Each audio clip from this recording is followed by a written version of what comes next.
We use, since our system has like, we have like H-bridge, the breadboard, the torsion systems, the Arduino and the motor.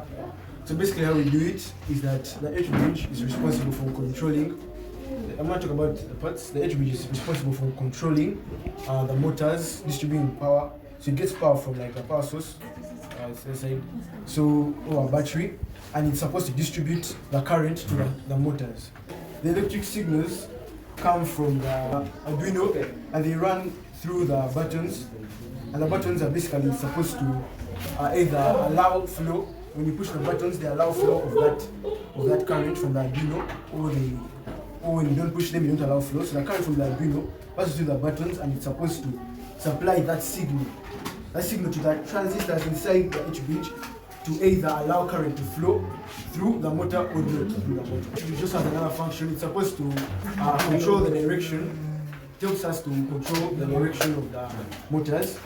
So as you can see from here, when I push this button, for example, current, the signal from the Arduino, the electric signal from the Arduino passes to this button and it's able, for example, to in one, it's able to power, current passes from either of these two. For example, if here I have in one and in two, if I press the button that's respective to in one, the output of in one is where the current will start from. So current will flow, let's say, in this direction, causing the motor to spin in a certain way, in a certain direction, either clockwise and anti-clockwise. But what the H-bridge does basically, in simple terms, it's able to control the direction of the current, which influences the direction that the motors are spinning. So yeah, she's going to explain the wiring. I'm going to explain the wiring. So basically, from the battery, it's supposed to connect to the battery. The positive wire of the battery connects to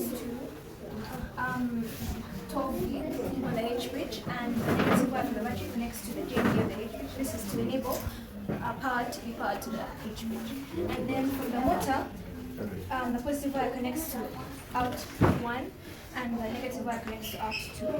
And then in order to power the buttons, we have one button. Button 1 is connected to the in 1 of the H-bridge, and button 2 is connected to the in 2 of the H-bridge.